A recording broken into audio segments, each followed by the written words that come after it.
وہ نیک اعمال اللہ کی بارگاہ میں جمعرات اور پیر کو پیش کیے جاتے. رب کریم فرماتا ہے ٹھہر دو ذرا، ان کے اعمال کو روک دو. یا اللہ کیوں؟ فرمایا اس لیے کہ ان کے آپس میں نا دلوں میں نفرت ہے، گھٹن ہے، عداوت ہے.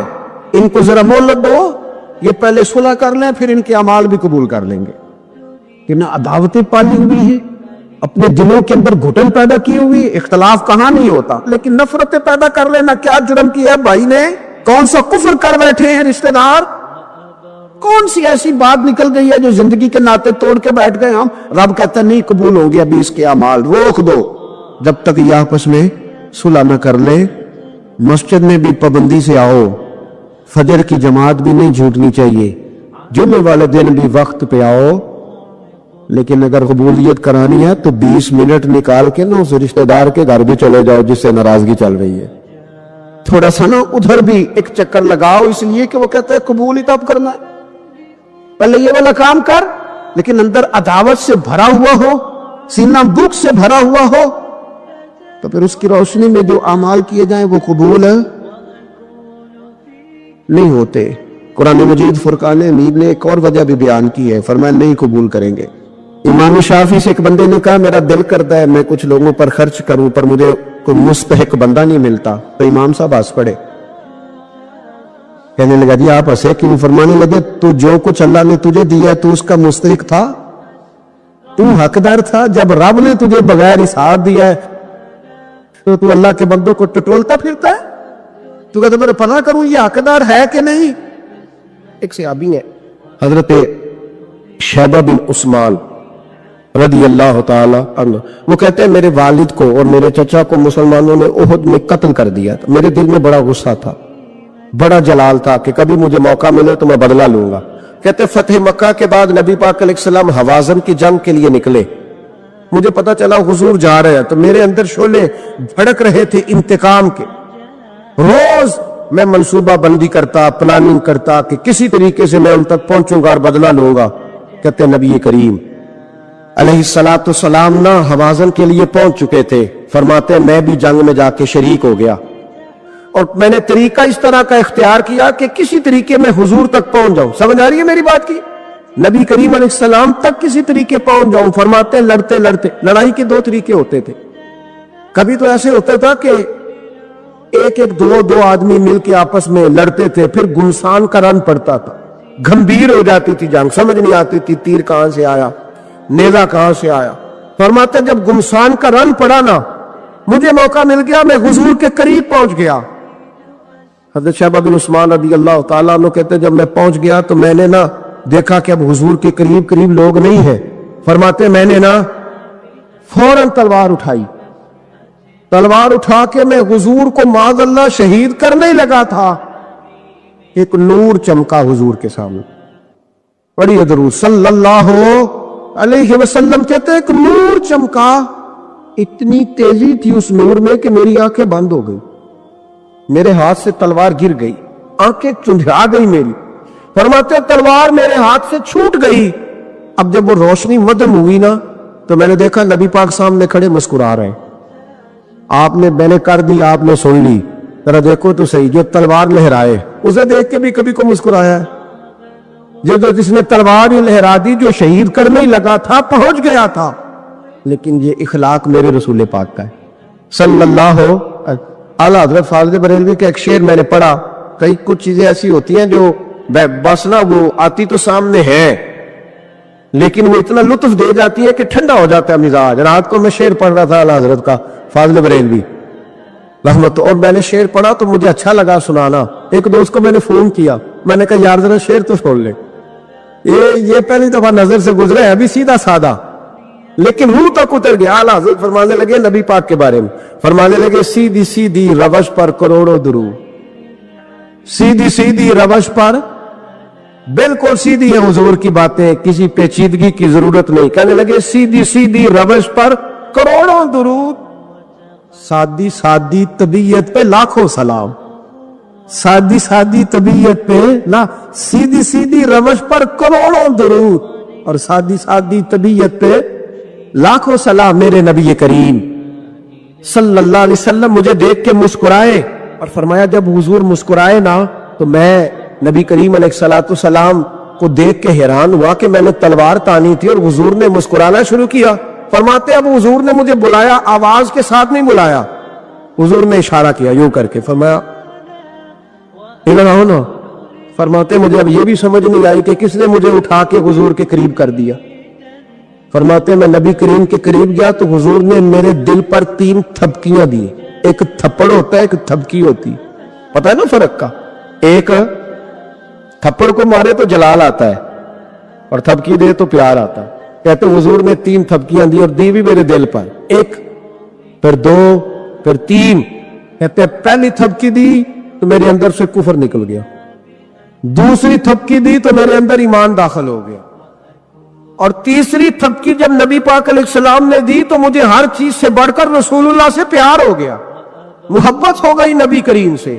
آپ فرماتے اب حضور نے نا فوراً میرے ہاتھ میں تلوار تھمائی، فرمایا پہلے تو ہمارے خلاف لڑ رہا تھا، تلوار پکڑ، اب ہماری طرف سے لڑ، تلوار پکڑ اور لڑ۔ آپ فرماتے میں اتنا لڑا کہ جو حضور کا دشمن سامنے آتا میں گلا کاٹ دیتا، جو آتا میں اس کے ٹکڑے کر دیتا۔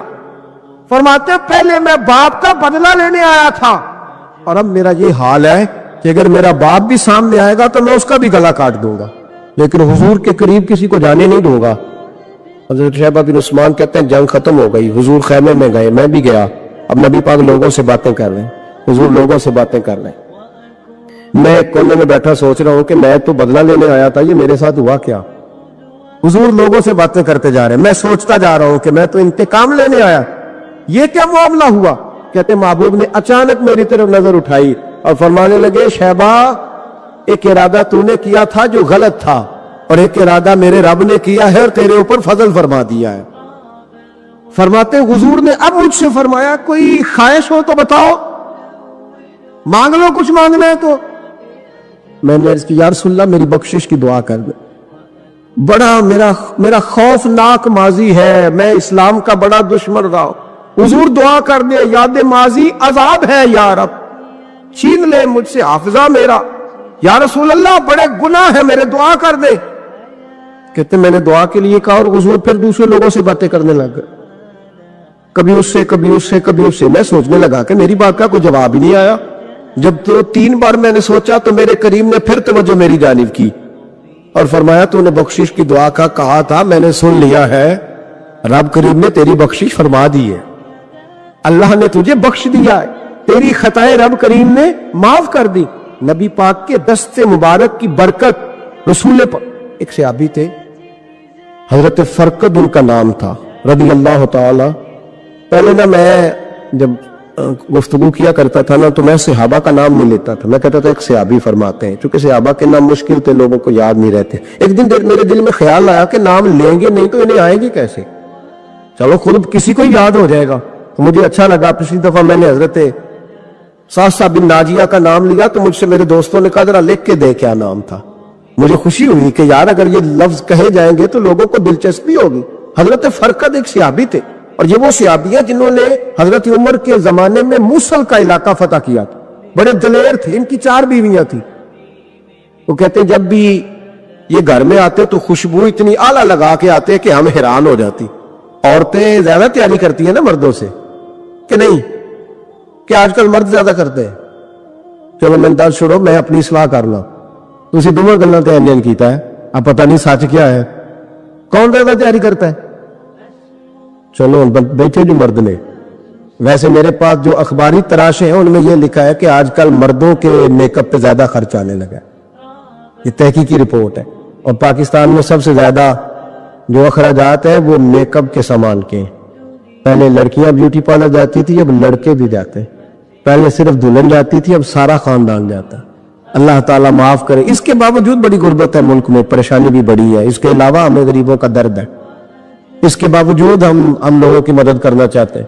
پتہ نہیں کیا ترجمہ کیا ہم نے غریب پروری کا، کیا معنی بنایا، اللہ بہتر جانتا ہے کہ وہ چیزیں جن کی بالکل حاجت نہیں، بالکل ضرورت، ان پر لاکھوں لٹا کے کہتے ہیں وہ دیکھو بیچارے کو روٹی نہیں مل رہی، تو بھائی آپ مہربانی کرتے خالی کنگھی کر لیتے، باقی پیسے غریب کو دے دیتے۔ لیکن چلے معیار ہے نا ہمارا اپنا معیار ہے، اس پر میں جاتا نہیں، بات نہیں کرتا. نبی کریم علیہ الصلوۃ والسلام کے صحابی ان کی ازواج کہتی ہیں کہ اب عورتیں زیادہ تیاری کیا کرتی تھی، لیکن وہ جب گھر آتے نا تو اتنی خوشبو لگاتے. کہتی ہم چاروں مل کے کوشش کرنے لگی، ڈھونڈنے لگی کہ وہ خوشبو کا پتہ کریں جو یہ لگاتا ہے. ہم نے بازار سارے تلاش کر لی. عرب کے اندر آج بھی خوشبو کا بڑا شوق ہے اور بڑی مہنگی خوشبو ملتی ہے. کبھی آپ بازار جائے، کہتی ساری خوشبوئیں لگا لی، تھک گئی. ایک دن چاروں سوتنے مل کے بیٹھی، کہنے لگی ہم نہیں اس کا مقابلہ کر سکتے، آج پوچھ ہی لے کہاں سے خوشبو لگاتا ہے. پوچھ ہی لیتے ہیں، چلو بات ہی ختم ہو جائے، پوچھ لے. یہ ہم جتنی مرضی والا لگائیں، جب یہ آ جاتا ہے نا، کچھ لوگ میرے محفل ہوتے ہیں جہاں آ جاتے ہیں وہاں چھا جاتے ہیں. تو یہ جب آتے ہیں تو چھا ہی جاتے ہیں. کیا کریں، اس طرح کا میرے محفل ہے، کیا کریں اس کا. فرمانے لگی ایک دن چاروں سوتنوں نے مل کے ان کو بٹھا لیا. کہنے لگی بتاؤ تو صحیح خوشبو کون سی لگاتے ہو. کہنے لگے کوئی بھی نہیں، کبھی لگائی نہیں، آج تک نہیں لگائی.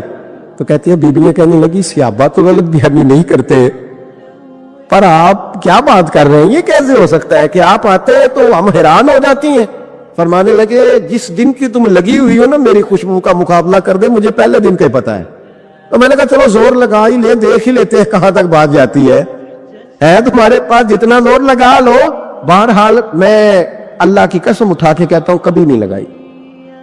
تو بیویاں کہنے لگی پھر بتا تو صحیح، تو ایک دلیر آدمی ہے، اور جو دلیر لوگ ہوتے ہیں وہ خوشبوؤں کے اور کپڑوں کے اور ان چیزوں میں زیادہ وقت نہیں لگاتے، ان کے تو مشن اور طرح کے ہوتے.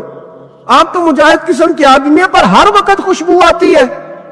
تو حضرت فرقد رو پڑے، کہنے لگی بیمار ہو گیا تھا، لاچار ہو گیا تھا. حکیموں طبیبوں نے انکار کر دیا، وجود پر میرے آبلے نکل آئے، پھنسیاں بن گئی، ان میں پیپ بھر گئی، بیٹھ نہیں سکتا تھا، اٹھ نہیں سکتا تھا.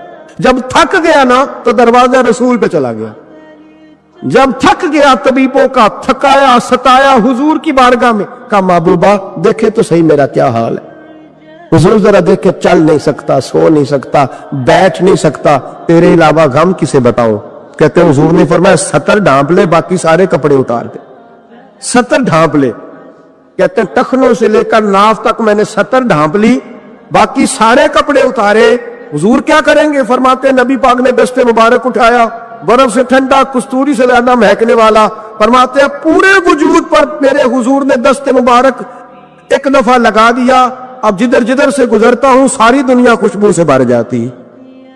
یہ نبی پاک کا دیا ہوا نور ہے، یہ حضور کی عطا کردہ شفا ہے، یہ رسول پاک کے حسن کی خیرات ہے.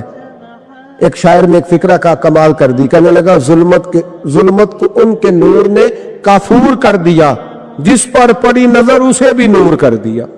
رسول پاک علیہ السلام کے دست خیر میں وہ برکات تھی. حضور حسن کی دو قسمیں ہوتی ہیں، ایک حسن ہوتا ہے ملمہ سازی والا، بیوٹی پارلر والا، ایک حسن ہوتا ہے باطن کا.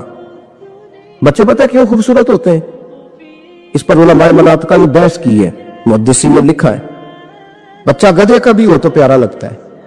چھوٹا بچہ اگر اس کا رنگ بہت گورا نہ بھی ہونا، صرف چھوٹا ہو، وہ پیارا لگتا ہے، اس میں ایک جاذبیت ہوتی ہے. اس پر ہمارے مفسرین نے، محدثین نے، علماء مناطق نے ایک بحث کی ہے. وہ کہتے ہیں اصل بات یہ ہے کہ بچے جھوٹ نہیں بولتے، بددیانتی نہیں کرتے، دھوکہ نہیں کرتے.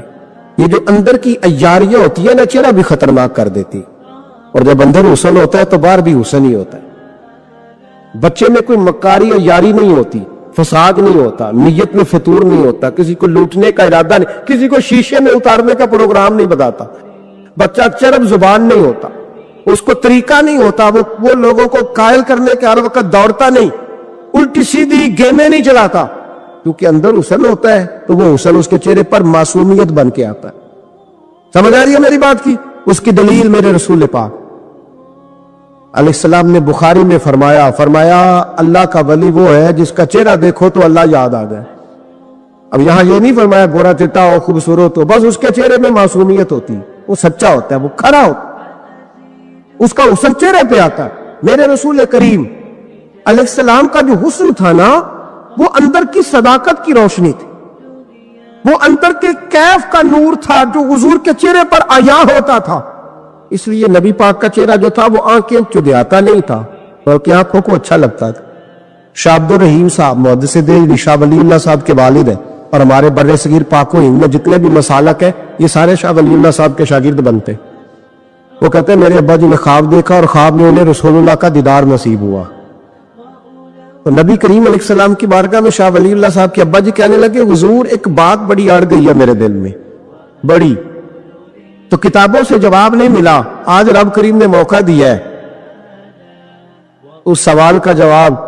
تو کہ عبد الرحیم پوچھو کہ یا رسول اللہ حضرت یوسف کا حسن دیکھ کے لوگوں نے انگلیاں کاٹ لی، پر آپ کو تکنے والے تکتے ہی رہے، کوئی بھی ہوش نہیں ہوا، کسی نے انگلی نہیں کاٹی۔ تو کہتے ہیں محبوب نے فرمایا عبد الرحیم رب کریم نے اپنی غیرت کے ساتھ میرے حسن پر 70,000 پردے ڈالے، یہی بہتر ہے کہ پردوں میں وہ پردہ پوش رہے، وہ اگر پردے اٹھا دے تو کسے ہوش رہے۔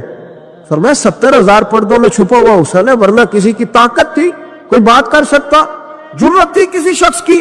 میرے حبیب پاک سید عالم حضرت عبداللہ ابن سلام رضی اللہ تعالیٰ عنہ اہل یہود کے بڑے عالم تھے،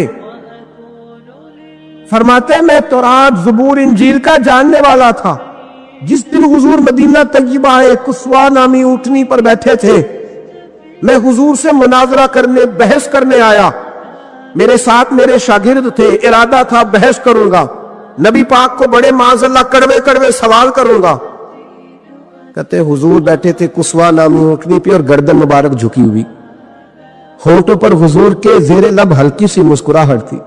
نبی پاک تھوڑا بولتے تھے پر جتنا بولتے تھے وہ دلوں میں اترتا جاتا تھا۔ فرماتے میں جب گیا نا میرے شاگرد ساتھ تھے، مناظرہ کرنے گیا، مناظرہ شاگرد ساتھ تھے، فرماتے میں بڑے سوالات تیار کر کے گیا پر حضور گھوڑے پہ بیٹھے تھے، دو باتیں میں نے سنی۔ حضور نے فرمایا رشتہ داروں سے اچھا سلوک کرو، اپنے غلاموں کا خیال کرو۔ کہتے وہ شاگرد مجھے دھکے دینے لگے، کہنے لگے چلو استاد جی آگے ہو، کرو سوال، چلو نا آگے بڑھو نا آگے۔ یہ کئی دفعہ نعرے لگانے والے بھی مروا دیتے ہیں نا، چلو نا چلو آگے چلو، بڑھو آگے، کرو بات، آؤ نا۔ کہتے میں ذرا آگے بڑھا، دھکا دیا انہوں نے۔ فرماتے میں آگے بڑھا اور میں نے قریب محبوب کے قریب جا کے کہا حضور مجھے کلمہ پڑھا دے، میں مسلمان ہونے آیا۔ یعنی عام آدمی تو قائل ہو جاتا ہے، عالم اور تورات زبور انجیل کا جاننے والا، حضور کلمہ پڑھائے۔ کہتے میں واپس آیا نا کلمہ پڑھ کے، تو شاگرد کہنے لگے استاد جی آپ تو مناظرہ کرنے آئے تھے، یہ کیا ہوا؟ تو یہ لفظ ہے حضرت عبداللہ ابن سلام کے، فرمانے لگے تم نے نبی پاک کا چہرہ نہیں دیکھا، ان کی آنکھوں کی روشنی نہیں دیکھی، تم نے چہرے کی معصومیت نہیں دیکھی، لب و لہجے کا وقار نہیں دیکھا؟ کتنے دنوں کے تھکے ماندے آج وہ مدینے پہنچے اور ان کے لب و لہجے میں کوئی اکتاہٹ، کوئی تھکاوٹ، کوئی لفظوں میں جھول تم نے دیکھا ہے؟ فرمانے لگے جس کا اس طرح کا چہرہ ہوتا ہے وہ جھوٹا نہیں سچا ہوا کرتا ہے۔ حضرت غوث پاک جیلانی شیخ عبد القادر رضی اللہ تعالی غوث اعظم درمیان اولیاء چو محمد درمیان انبیاء، غوث اعظم کا ولیوں میں وہی مقام ہے جو نبیوں میں رسول کریم کا مقام ہے۔ حضرت غوث پاک رضی اللہ تعالیٰ عنہ کو اللہ نے بڑے اعزازات سے نوازا۔ ایک اعزاز اللہ نے یہ دیا کہ ماں کی طرف سے حسینی ہے، باپ کی طرف سے حسنی سید، نانا بھی اللہ کے ولی، دادا بھی اللہ کے ولی، پھوپھی بھی اللہ کی بہت بڑی ولی ہے، بہت بڑی ولی۔ والد گرامی آپ نے وہ سیب والا واقعہ تو بڑا ہی سنا ہوا ہے، اس طرف تو میں نہیں جاتا۔ ماں بھی اللہ کی بہت بڑی ولی ہے۔ یہ اللہ نا اسباب بناتا ہے، خود ماحول بناتا ہے۔ آپ کے جو والد گرامی تھے ان کا نام تھا ابو صالح سید موسیٰ جنگی دوست رحمت اللہ علیہ۔ بادشاہ کے کچھ سپاہی تھے جو مٹکے اٹھا کے جا رہے تھے، اور مٹکے تھے شراب کے بھرے ہوئے، مٹکے اٹھا کے جا رہے تھے۔ حضرت سید محمد موسیٰ جنگی دوست رحمت اللہ علیہ بھی قریب سے گزرے۔ یہ کیا ہے بھائی؟ بدبو سے سمجھ تو گئے، تصدیق کے لیے پوچھا کیا ہے؟ انہوں نے کہا جناب یہ بادشاہ کا سامان لے کے جا رہے ہیں۔ ہاتھ میں ڈنڈا تھا، 3 مٹکے تھے شراب کے بھرے ہوئے، زور سے ایک ایک ڈنڈا مٹکوں پہ مارا تو مٹکے ان کے سروں پہ ٹوٹ گئے۔ بادشاہ سلامت، ہم سارے تقریباً بادشاہ سلامت ہوتے ہیں، یہ کسی کی جرت ہے مطلب میرے گھر کے معاملے میں داخلت کرے ہو؟ پھر بادشاہ ہو۔ لوگوں نے جا کے بڑی غیبتیں کی، بڑی بڑی کہانیاں سنائیں، اس نے تو توڑ دیا جی مکے آپ کے، نے کوئی حال نہیں چھوڑا۔ تو بادشاہ کہنے لگا بلاؤ سید موسیٰ پاک، جنگی دوست رحمت اللہ علیہ کو بلا لیا۔ تو کہنے لگے بادشاہ تمہیں پتا تھا مٹکے کس کے ہیں؟ آپ فرمانے لگے پتا تھا مجھے۔ کہ کیوں توڑے؟ فرمایا اس لیے توڑے کہ مجھے تیرے اوپر رحم آ گیا تھا، تو اگر شراب پیے گا تو دوزخ میں جلے گا، مجھے رحم آیا تھا میں نے توڑ ڈالے۔ تو کہنے لگا آپ کون ہیں؟ تو آپ فرمانے لگے میں محتسب ہوں، میری حساب کتاب لینے کی ڈیوٹی ہے، محتسب ہوں، غلط آدمی کا حساب کروں گا۔ تو بادشاہ کہنے لگا کس نے ڈیوٹی لگائی آپ کی؟ فرمانے لگے میری ڈیوٹی میرے رب کریم نے لگائی ہے، میری ڈیوٹی اللہ نے لگائی۔ تأمرون بالمعروف وتنہون عن المنکر، مسلمان کے ذمے ہے اچھائی کا حکم دے گا، برائی سے روکے، یہ ذمہ داری ہے میری، اللہ نے ڈیوٹی لگائی ہے۔ بادشاہ پہ اتنا روب طاری ہوا کہ کہنے لگا حضور آپ کی بڑی مہربانی، آپ نے یہ کام کیا۔ کہنے لگا جناب اگر آپ اجازت دیں تو میں بھی آپ کو محتسب نہ بنا دوں، آپ میرے وزیر بن جائیں، کوئی بندہ اس طرح کا کام کرے تو اسے روکے۔ تو آپ فرمانے لگے نہیں، تو اپنی نوکری سنبھال کے رکھ، جسے اللہ ڈیوٹی پہ لگائے اسے پھر بندوں کی ڈیوٹیاں نہیں کرنی چاہیے۔ یہ اعزاز اللہ نے انہیں دیا، یہ شان رب کریم نے عطا فرمائی۔ ان کے صاحبزادے تھے حضرت غوث پاک جیلانی رضی اللہ تعالی عنہ۔ اللہ تعالیٰ نے جب کسی شخص سے کام لینا ہوتا ہے تو اللہ اس کے لیے اسباب بھی خود ہی پیدا کر دیتا ہے۔ علامہ اقبال اپنے استاد کی بڑی قدر کرتے تھے، شمس العلماء کی۔ تو ایک دن حضرت شمس العلماء سے کہنے لگے استاد جی آپ کی مہربانی سے پڑھ گیا ہوں۔ تو فرمانے لگے پتر تیری کلاس میں تو 250 لڑکا تھا، میری مہربانی تو سب پہ تھی، پر سارے تو اقبال نہیں نہ بنے۔ فرمانے لگے تیرے اندر بھی کوئی خوبی تھی، اس کی وجہ سے اللہ نے تجھے یہ اعزاز، کوئی چیز تیرے اندر کے۔ اللہ تعالیٰ جب کسی بندے کو نوازتا ہے نا تو بندہ بھی محنت کرتا ہے، لیکن اس کی محنت سے زیادہ اللہ کے فضل کا دخل ہوتا ہے۔ تو بندے کئی دفعہ کہنے لگ جاتے ہیں بڑی مشقت کی، بڑی محنت کی، کچھ بھی نہیں ہوتا، زیادہ اللہ کے فضل کا انحصار ہوتا ہے۔ پر رب جیسے چاہتا ہے ویسے فیصلے دیتا ہے۔ آپ فرماتے ہیں کہ میں چھوٹا سا تھا، والد انتقال کر گئے، والدہ تھی میری اور ہم 2 بھائی تھے۔ فرماتے ہیں بچے کھیلنے کے لیے نکلے تو میں بھی ان کے پیچھے کھیلنے نکل گیا۔ ایک بیل بچوں کے قابو آ گیا، بچوں کے قابو کو چیز آ جائے تو پھر وہ اس کا جو حال ہوتا ہے وہ تو ہمیں پتہ ہی، ہم سارے بچے رہ چکے۔ تو کہتے ہیں وہ بیل قابو آ گیا، کوئی اس کے کان چھیڑتا، کوئی اس کی دم چھیڑتا، کوئی اس کے سینگ چھیڑتا، کوئی کسی جگہ سے اسے تنگ کرتا۔ مختلف بچے اس کو نا دم سے پکڑ کے ہلاتے، بیل بھاگتا۔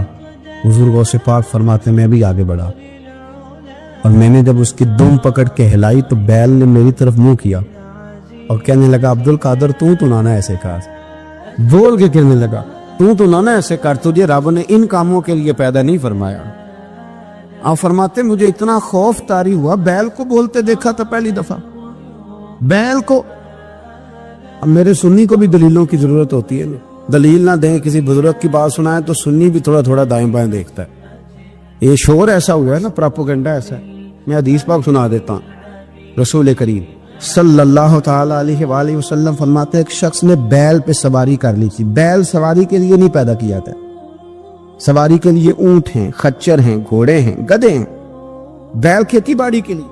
اس شخص نے جب بیل پہ سواری کی تو بیل پیچھے مڑ کے دیکھنے لگا اور کہنے لگا یار تو بڑا بیوقوف ہے، بول کے کہنے لگا مجھے اللہ نے سواری کے لیے نہیں پیدا کیا، میرے سے وہ کام لے جس لیے میں پیدا کیا گیا ہوں۔ تو بندہ ڈر گیا، کہنے لگا بڑی حیرانگی والی بات نہیں کہ بیل بولتا ہے۔ تو بیل پھر بول پڑا، کہنے لگا اس سے بھی زیادہ حیرانگی والی بات ہے۔ اس نے کہا وہ کیا؟ کہنے لگے مدینے میں نبی پاک آ گئے ہیں اور تو نے ابھی تک کلمہ ہی نہیں پڑھا، یہ اس سے بھی زیادہ حیرانگی والی بات ہے۔ جامع المعجزات میں حدیث موجود ہے، حضور آ گیا اور تو نے کلمہ ہی نہیں پڑھا۔ وہ شخص کہتا ہے میں سر پٹ دوڑا، جب آ کے سامنے کھڑا ہوا تو حضور مسکرائے اور میں آ جا پڑھ لے کلمہ، مجھے پتا ہے تجھے کس نے بھیجا ہے۔ اللہ والوں کی باتیں مان لیا کریں، میں بڑی ذمہ داری سے کہتا ہوں رب کریم کے کوئی بندوں کی بات کتاب و سنت کے خلاف نہیں ہوتی، وہی تو کتاب و سنت آگے پہنچانے والے ہوتے۔ تو حضور غوث پاک فرماتے ہیں میں وہ ڈر کے گھر آیا، جب گھر پہنچا تو میرے کانوں میں آواز آ رہی تھی لبیک اللہم لبیک لا شریک لک لبیک۔ فرماتے میں چھت پہ چڑھا اور میں نے جیلان میں اپنی چھت پہ کھڑے ہو کے دیکھا تو حج کے دن تھے، میری سیدھی نظر میدان عرفات پہ گئی، لوگ میدان عرفات میں بیٹھ کے لبیک لبیک پڑھ رہے تھے۔ پہلے میں وہاں سے ڈر کے آیا، پھر چھت سے ڈر کے نیچے اترا، ماں کو ساری بات بتائی۔ تو تو کہتی ہے میری ماں کہنے لگی بیٹے جب تو پیدا ہونے والا تھا تو مجھے بڑی بشارتیں ملتی. فرماتے ہیں ماں نے نا کھولا بکسا صندوق تو 80 دینار نکالے. فرمایا پتر تم 2 بھائی ہو اور تمہارا باپ کل جاگیری 80 دینار چھوڑ گیا, 40 تمہارے 40 تمہارے بھائی کی. فرمایا بیٹا ایک بات کا خیال رکھنا, میں اور تمہارا باپ کوئی نہیں, بھائی چھوٹا ہے, میں پیچھے نہیں آ سکتا. یہ 40 دینار لے جا اور جا بغداد چلا جا کے تعلیم حاصل کر. بیٹے میں پہنچ نہیں سکتی, خیال رکھنا. غوث پاک فرماتے ہیں 12 سال میں نے تعلیم حاصل کی یارو, میں نے پتے بھی کھائے اور خود آپ کا فرمان موجود ہے. فرماتے ہیں ایسی سختیاں بھی دیکھیں کہ پتھروں اور پہاڑوں پہ گزرتی تو شاید پگھل جاتے, لیکن میں نے اپنے نبی کا دین پڑھا. اب تو پیر کے گھر میں جو پیدا ہوتا ہے وہ علم لدنی والا ہوتا. پتر ہے او خدا کے بندے صبر کر. اگر غوث پاک حسنی حسینی سید ہو کے باقاعدہ پھٹی پہ بیٹھ کے پڑھتے ہیں, تو کس پیر کا مرید ہو گیا جسے علم ہی کوئی نہیں, جو جاہل آدمی ہے. یہ ضروری ہے, علوم دینیاں ضروری ہیں, اس کے بغیر کام نہیں چلتا. اور غوث پاک رضی اللہ تعالیٰ عنہ کی آپ پوری زندگی پڑھ کے دیکھ لیں. غوث پاک تمام اولیاء کے امام ہیں ساری زندگی. غوث اعظم سے کسی نے پوچھا آپ نے سب سے زیادہ دین کا کام کس طرح کیا, تو فرماتے ہیں تقریر کے ذریعے. اب تقریر کرنے والا مولوی ہوتا ہے اور تویز دینے والا, سبحان اللہ. غوث پاک رضی اللہ تعالیٰ عنہ فرماتے ہیں میں نے دین کا سارا کام کس ذریعے سے کیا ہے. ہفتے میں 3 جلسے کرتے تھے اور 70 ہزار کا مجمع ہوتا اور بغیر لاؤڈ سپیکر کے تقریریں ہوتی. اور فرماتے ہیں جیسی سمجھ پہلے بندے کو آتی تھی ویسی آخری والے کو آتی تھی.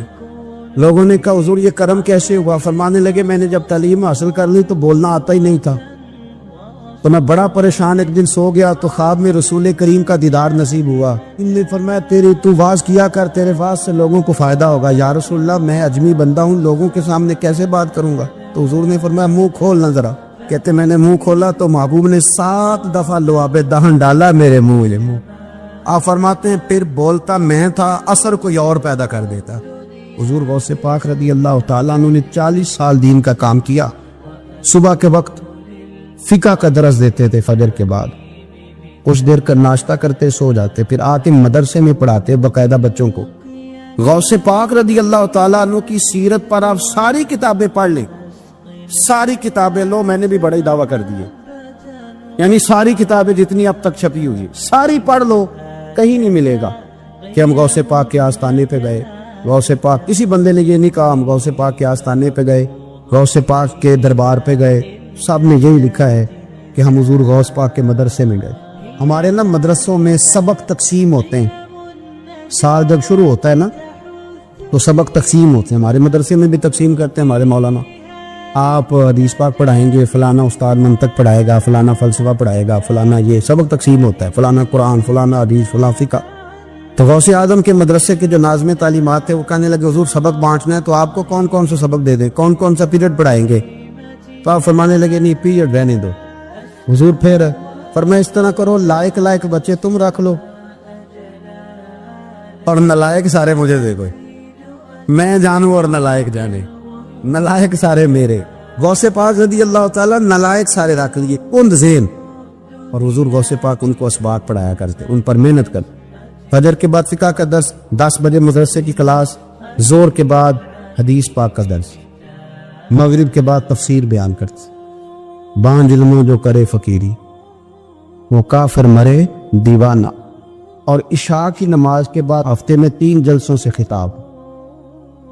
اور یہ سارے کام کر کے نا تو پھر بھی غوث اعظم جب دنیا چلی جاتی تو وضو کر کے مصلی پہ بیٹھ جاتے, اور 40 سال بیت گئے, ساری رات اللہ کی بارگاہ میں عبادت کرتے.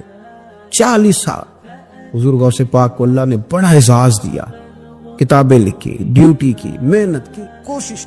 ایک عیسائی مسلمان دونوں جھگڑا کر رہے, غوث اعظم گزر رہے, جھگڑا ہو رہا ہے. عیسائی مسلمان سے کہتا ہے ہمارے نبی صلی اللہ علیہ وسلم نے مردے زندہ کیا, تمہارے نبی نے بھی کو کیا تو بتاؤ.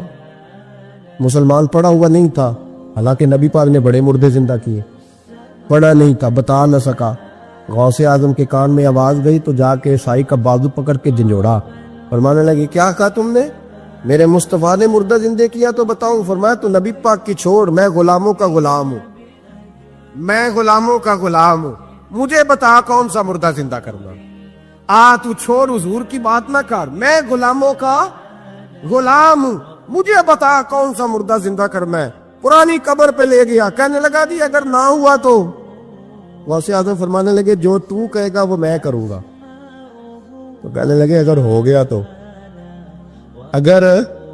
غوث اعظم کہنے لگے نہ میرے خانقاہ پہ جھاڑو دینا، نہ میرے برتن مانجنا، نہ میرے گھر کا سودا لانا، اگر زندہ ہو گیا تو بس میرے نبی کا کلمہ پڑھ جانا، بس میرے رسول کا کلمہ پڑھ جانا۔ اللہ اکبر۔ اس نے جو سب سے پرانی قبر تھی نا، وہ کہتا ہے یہ ہمارے دادا نے بھی نہیں دیکھا تھا بندہ کون ہے، اس قبر پہ کھڑا ہو کہنے لگا اس کو زندہ کرے۔ تو غوث اعظم رضی اللہ تعالیٰ عنہ قبر کے سرانے کھڑے ہوئے تو دعا کرنے لگے، کہنے لگے مولا اپنے لیے نہیں تیرے رسول کے لیے۔ پھر فرمایا قم باذن اللہ، اٹھ اللہ کے حکم کے ساتھ۔ ایک عورت کلمہ پڑھتی ہوئی کھڑی ہو گئی اور کھڑی ہو کے اس نے پہلا جملہ کہا تو کمال کر دی، کہنے لگی میرے نصیب دیکھو، میں بنی اسرائیل کی تھی، عبد القادر تیرے صدقے جاؤں، تو نے مجھے کھڑا کیا ہے تو اللہ نے مجھے مصطفیٰ کا کلمہ پڑھنے کی توفیق دے دی، تیرے قربان جاؤں عبد القادر، تیری کیا بات ہے۔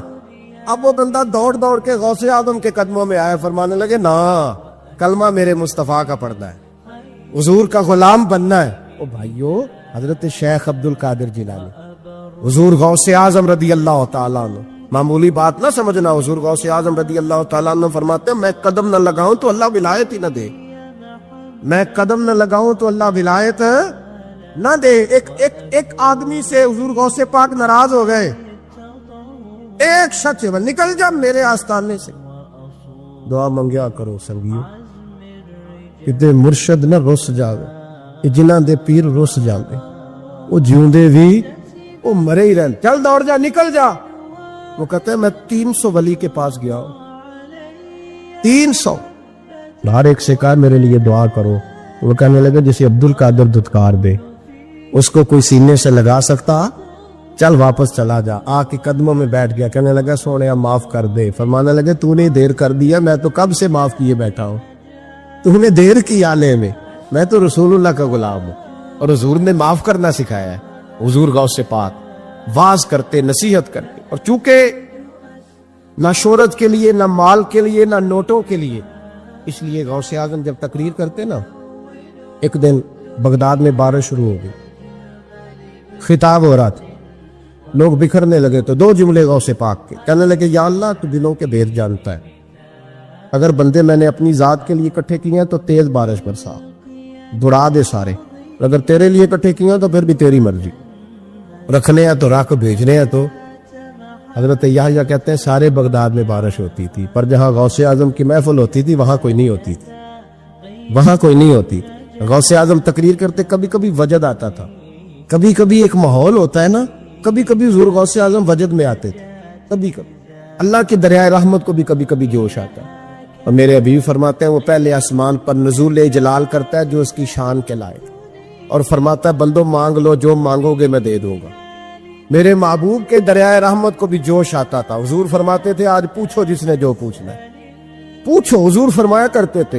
ایک دن حضرت ربیہ بن کعب سامنے کھڑے ہیں تو میں سالی یا ربیہ جو دل کرتا ہے مانگ لے، تیرا نبی تجھے دے دے گا۔ کبھی کبھی دریائے کرم جوش میں، تو غوث اعظم کو کبھی کبھی جوش آتا تھا۔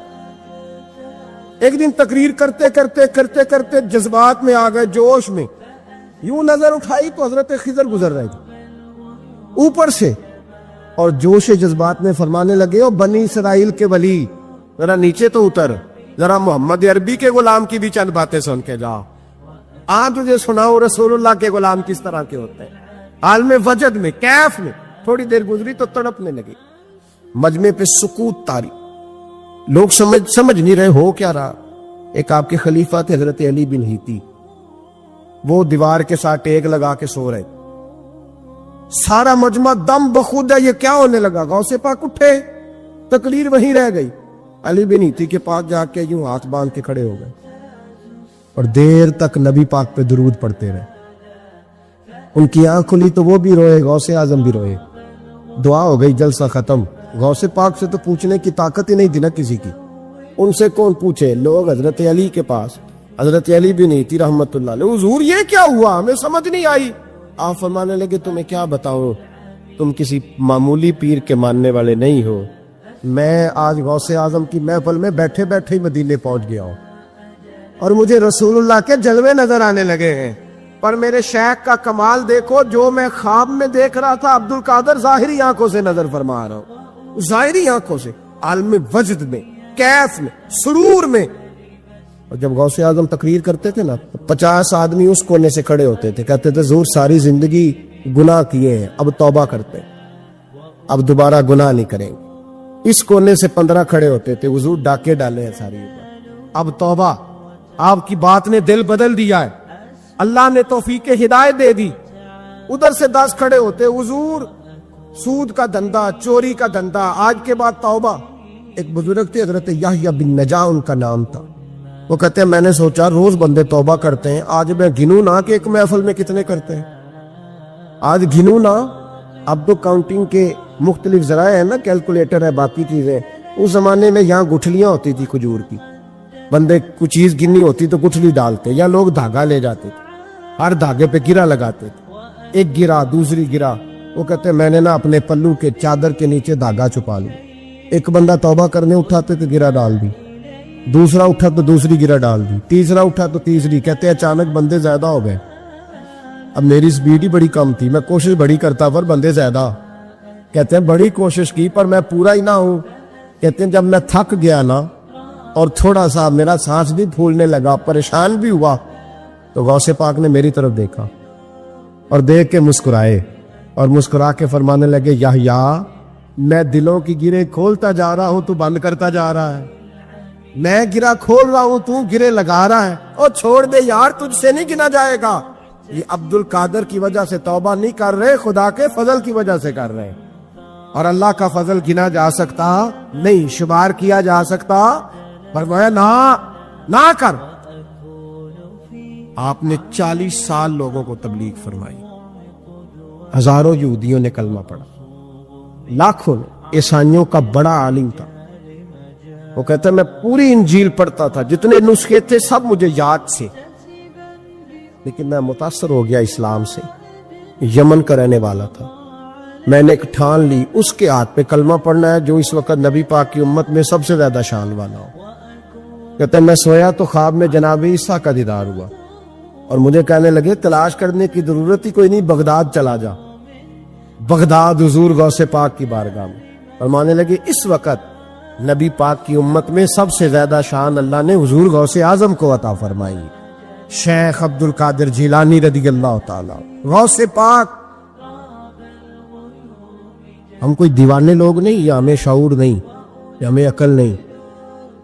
غوث اعظم نے 40 سال عشاء میں وضو کیا اور فجر تک اللہ کی عبادت. فرماتے میرے مالک نے کہا عبد القادر کچھ مانگ لے. نہ اپنے لیے مانگا نہ اولاد کے لیے. کہنے لگے مولا قیامت تک جو میرا نام لے نا اسے بغیر توبہ کے مرنے نہ دینا, مرنے لگے تو توبہ کی توفیق دے دینا. فرماتے ہیں میرے مالک نے وعدہ کیا ہے جو میرا ماننے والا ہوگا بغیر توبہ کے نہیں مرے گا. اور حضور غوث پاک رضی اللہ تعالیٰ عنہ فرماتے میں تو قیامت میں بھی اتنی دیر جنت میں نہیں جاؤں گا جب تک سارے مرید نہ ساتھ چلے جائیں. امام محمد ایک بزرگ گزرے ہیں, لطف کی باتیں چھیڑ دی ہیں میں نے, آج مضمون لطف کا ہے نا. امام محمد حضرت امام اعظم کے شاگرد ہیں. ان کے پاس ایک بندہ آیا, کہنے لگا حضرت صاحب مسئلہ پوچھنا. فقہ کے امام تھے. کہا پوچھو مسئلہ. وہ کہنے لگا حضور میں منڈی گیا تھا تو ایک ٹوکری لایا ہوں. کیا ہم کیا کہتے ہیں, پیٹی کہتے ہیں کریٹ کہتے ہیں, دونوں کہتے ہیں. تو کہتے وہ میں ایک پیٹی لایا ہوں, ایک ٹوکری سیب کی بھری ہوئی. حضور اب میں نے کھول لیا تو آدھے صحیح ہیں آدھے خراب ہیں, آدھے ٹھیک ہے آدھے خراب ہے, تو میرے لیے فتویٰ کیا ہے, صحیح رکھ کے باقی واپس کر دوں؟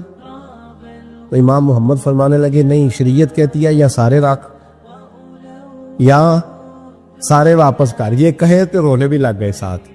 تو کہنے لگا حضور مسئلہ مجھے بتایا ہے, اور رونے آپ لگ گئے. کہنے لگے مجھے بھی کوئی بات یاد آ گئی ہے. قیامت میں جب کسی استاد کے شاگرد جائیں گے, کسی پیر کے مرید جائیں گے, اور کہنے لگے جب مصطفیٰ کے غلام جائیں گے, جب غوث اعظم کے ماننے والے جائیں گے, تو کچھ اچھے ہوں گے کچھ برے ہوں گے. تو ہم بھی کہیں گے یا اللہ یا سارے رکھ, یا سارے بھیج, یا سارے رکھ, یا تو فرمایا رب کریم نیکوں پہ ظلم تو کرے گا نہیں، اس لیے امید ہے وہ کہے گا میں نے جنت کھول دی ہے، لہذا رسول اللہ کی ساری امتی جنت میں داخل ہو جائے، ساری امتی جنت میں داخل ہو جائے، پیش حق مجدہ شفاعت کا سناتے جائیں گے، آپ روتے جائیں گے، ہم کو ہنساتے جائیں گے، باغ جنت میں محمد مسکراتے جائیں گے، پھول رحمت کے گریں گے، ہم اٹھاتے جائیں گے، حشر میں ہوگا ہمارا داخلہ اس شان سے ہم یا رسول اللہ کا نعرہ لگاتے جائیں گے، یا رسول اللہ کا نعرہ حضور غوث پاک رضی اللہ تعالیٰ عنہ فرمانے لگے، میں نے عرض کی مولا میرا نام لینے والے بغیر توبہ کے نہ مرے، تو فرمایا عبد القادر جواد آ رہا، جو تیرا نام لے گا مرنے سے پہلے توبہ کی توفیق دے دو۔ ان نسبتوں کو لوگ معمولی سمجھتے، ان کو معمولی جانتے، اور حضور غوث پاک۔ ایک بات مجھے پسند بڑی ہے، اگرچہ میں نام نہیں لینا چاہتا کس نے لکھی ہے، میں نے لیا بھی تھا کئی دفعہ، لیکن بات بڑی کمال ہے، غیروں کی ہے، اور میں نے تو اس ایک حوالے کے لیے پوری کتاب 10 جلدوں کی منگا کے رکھی ہوئی ہے، ایک حوالے کے لیے، ایک بات کے لیے۔ غوث اعظم کا دھوبی فوت ہو گیا، کون؟ پتہ نہیں، آپ کو بھی اتنا ہی مزہ آ رہا ہے جتنا مجھے آ رہا ہے۔ حضور غوث اعظم کا دھوبی فوت ہو گیا، کپڑے دھوتا تھا، تو بعد میں اس دھوبی کو کسی نے خواب میں دیکھا تو پوچھا کیا بنا، تو کہنے لگے کچھ بھی نہیں، فرشتے نے آ کے پوچھا مال ربو کا، رب کون ہے؟ تو میں نے کہا میں تو غوث پاک کا دھوبی ہوں۔ اس نے پوچھا ماں دینوں کا، تیرا دین کیا ہے؟ تو میں نے کہا میں غوث پاک کا دھوبی ہوں۔ فرشتہ پھر کہنے لگا تو کیسا دیوانہ ہے، میں کہہ رہا ہوں کہ اللہ کا پتہ بتا، رب بتا، تو غوث پاک کا بتا رہا ہے؟ کہتے ہیں 2-3 دفعہ کہا، جاگ رہے ہیں آپ لوگ؟ 2-3 دفعہ کہا، وہ بار بار یہی کہتا کہ میں غوث پاک کا، میں غوث اعظم کا دھوبی ہوں۔ کہتے ہیں حضور غوث اعظم اس کی قبر میں تشریف لائے، قبر میں قبر میری تے میرے اپیرا جے کر پاویں پھیرا، قبر میری تے میرے اپیرا جے کر پاویں پھیرا، قبر دے وچوں ہڈیاں اٹھ کے مجرا کر سن تیرا۔ حضور غوث اعظم قبر میں آئے اور فرمانے لگے کیوں تنگ کرتے ہو میرے ماننے والے کو، کیوں تنگ کرتے ہو میرے، یہ کوئی لوارث ہے اس کو تنگ کر رہے ہو؟ کہا حضور اللہ کا پتہ بتاتے ہیں تو آپ کا بتاتے ہیں۔ فرمانے لگے تمہیں سمجھا رہا ہے، یہ تمہیں سمجھا رہا ہے کہ عبد القادر کے تو کوئی دروازے سے گزر جائے تو اسے خدا یاد آ جاتا ہے، اس نے تو ساری زندگی کپڑے دھو کے دیے۔ یہ تمہیں بتا رہا ہے کہ مجھے رب بھولا، ان کے تو گلی سے گزر جائے تو اللہ اللہ کرنے لگتا ہے، اور میں نے ساری زندگی کپڑے دھوئے ہیں، میں نے ساری زندگی ڈرائیوری کی ہے، میں نے ساری زندگی نوکری کی ہے، میں تابع دار رہا ہوں، مجھے رب بھول گیا ہے۔ فرماتے ہیں حضور غوث اعظم نے فرمایا مجھ سے پوچھو کیا پوچھنا ہے، مجھ سے پوچھو۔ فرشتے کہنے لگے ہم پوچھتے ہی نہیں، ہم پوچھتے ہی نہیں، عبد القادر جانے اور خدا جانے، بات ختم ہو گئی۔ میرے غوث پاک رضی اللہ تعالیٰ عنہ کو اللہ نے جو کمالات عطا فرمائے، حضور غوث اعظم کو اللہ تعالیٰ نے جو مرتبہ، آج بھی ہمارے کچھ دوست گئے ہوئے ہیں بغداد شریف، کہتے ہیں یار قربان جائیں، ساری دنیا دیکھی ہے، سویرے اٹھ کے دروازے پہ دستک دیتے ہیں خادم، کہتے ہیں کون سا کھانا کھانا پسند کریں گے؟ یہ عبد القادر کا آستانہ ہے، یہ غوث پاک کا دربار ہے، آپ جو کہیں گے وہ پک کے آپ کی میز پہ پہنچے گا، اس لیے کہ یہ غوث اعظم کا دروازہ ہے، یہ قیامت تک کھلا ہے، فقیروں کے لیے، غریبوں کے لیے، مجبوروں کے لیے۔ غوث اعظم دریائے دجلہ پہ کھڑے تھے تو غریب رو رہا تھا، فرمایا کیوں روتے؟ اس نے عرض کی حضور غریب ہوں، ملا سے کہا تھا دھار سفر کرا دے ادھار، اس نے کرایا نہیں، رو رہا ہوں کہ پیسے ہوتے تو رسوا تو نہ ہوتا، ضروری کام تھا دریا کے اس پار۔ غوث اعظم دوڑے گئے، 100 دینار لائے، ملا واپس آیا تو اس کو 100 دینار دے کے کہنے لگے یہ پکڑ لے، آج کے بعد کسی غریب کو منع نہ کرنا، جو غریب ملے اسے عبد القادر کے کرائے پہ سفر کرا دینا۔ زندگی سخاوت سے بھری ہوئی تھی تو آج بھی ان کا آستانہ سخاوتیں بانٹ رہا ہے۔ حضرت بشر عافی رحمت اللہ علیہ سے سارا زمانہ پیار کرتا تھا، بغداد کا ایک تاجر کہتا ہے مجھے نہیں بابا اچھا لگتا تھا، ہمارا اپنا ذہن ہے نا، ہم کہتے ہیں میں نے جدھر ساری دنیا جا رہی ہے وہاں نہیں جانا، کہتے ہیں کہ وہ بابا مجھے نہیں اچھا لگتا تھا نا کہ سارا بغداد عزت کرتا، کیوں نہیں اچھا لگتا تھا؟ کہتے اس لیے کہ بابا نہ صرف فرض مسجد میں پڑھتا تھا، باقی نماز گھر جا، تو میں کہتا تھا اتنا ولی ہے تو باقی بھی مسجد میں پڑھے۔ کہتے ایک دن میں نے کہا جاسوسی کرنی ہے اس کی، جو کہ اسلام میں منع ہے، کہتے حضرت بشر حافی رحمۃ اللہ علیہ نے جمعے کے فرض پڑھے، فرض پڑھ کے نکل گئے دوڑ کے، فرماتے میں پیچھے ہو گیا، میں نے کہا آج میں نے سنتیں چھوڑ دی ہیں پر اس کا پتہ کرنا ہے، سنت نفل بعد میں پڑھوں گا۔ کہتے ہیں حضرت بشر حافی جلدی سے نا کہ کباب والی دکان پہ گئے، وہاں سے کباب خریدے، اور میں نے کہا بوڑھے کی عمر دیکھو اور اس کے ذائقے دیکھو، اس عمر میں بھی کباب کھائے گا، اوئے ہوئے مولوی کو روٹی نے ستایا تھا اس لیے سنت اور نفل چھوڑ آیا ہے۔ کہتے ہیں تھوڑا سا وہ آگے بڑھے تو نان بھائی کی دکان سے نا نان خریدے، میں نے کہا دیکھو یار، دیکھو اس کے ذائقے، گرم نان کھائے گا، بہت سارے لوگ بغداد میں رات کی روٹی کھاتے پر یہ گرم کھاتا ہے۔ کہتے ہیں حضرت وہ نان اور کباب لے کے نا جنگل کی طرف مڑے تو میرے دل میں خیال آیا یار بڑا ہی اس آدمی کا عجیب ذہن ہے، یہ اب سبزے پہ بیٹھ کے یہاں موج کرے گا، کھائے پیے گا، اور سنت نفل چھوڑ دی، اللہ ہزاروں مرید ہے۔ کہتے ہیں حضرت جنگل میں داخل ہوئے، تھوڑا سا سفر کیا تو کچی آبادی آ گئی، کچی آبادی، ایک کچے مکان کی ٹوٹا ہوا دروازہ، باہر سے کنڈی لگی، بغداد کے ننگے پاؤں چلنے والے ہزاروں مریدوں کے اس پیر نے کنڈی کھولی، اندر گئے، ایک فالج زدہ بابا جی بیٹھے۔ کہتے ہیں حضرت بشر حافی نے اپنی پگڑی کھولی اور اس آدمی کے منہ سے پانی نکل رہا تھا، رال ٹپک رہی تھی۔ کہتے پہلے اپنی پگڑی سے منہ صاف کیا، پھر پیالے سے پانی ڈال کے منہ دھویا، پھر حضرت اس کے ٹانگوں پہ کپڑا ڈال کے روٹی کا لقمہ توڑ کے اس کے منہ میں ڈال کے کہنے لگے بابا ناراض نہ ہونا، جمعے والے دن مجھے دیر ہو جاتی ہے، ابھی تو میں نے سنت اور نفل بھی پڑھنے ہیں، ناراض نہ ہونا مجھے دیر ہو جاتی ہے۔ کہتے ہیں وہ بابا رو پڑا اور کہنے لگا بشر یار 14 سال ہو گئے تو روز آتا ہے، 14 سال، یہ ایک صدی کا قصہ ہے، 2-4 برس کی بات نہیں، 14 سال سے تو روز آتا ہے، میں پتہ نہیں کب تک لاش بنے پڑا رہوں گا، تو کب تک آئے گا؟ حضرت بشر حافی نے بابے کے آنسو پوچھ کے کہا بابا فکر نہ کر، آج کے بعد یہ جملہ نہ کہنا کہ تو میرے لیے بوجھ ہے۔ فرمایا لوگ سمجھتے ہیں کہ میں نے عبادت کر کے مقام پایا ہے، لوگ سمجھتے ہیں میں نوافل زیادہ پڑھتا ہوں، دنیا جانتی ہے کہ میری رات کی تسبیح زیادہ مضبوط ہے، اور میں ان میں سے کوئی بات بھی نہیں، میں تو تیری نوکری کرتا ہوں تو اللہ نے میری عزتوں میں اضافہ فرما دیا ہے۔ سوچ ہی صاف نہیں، نظریہ ہی ٹھیک نہیں، فکر ہی ٹھیک نہیں۔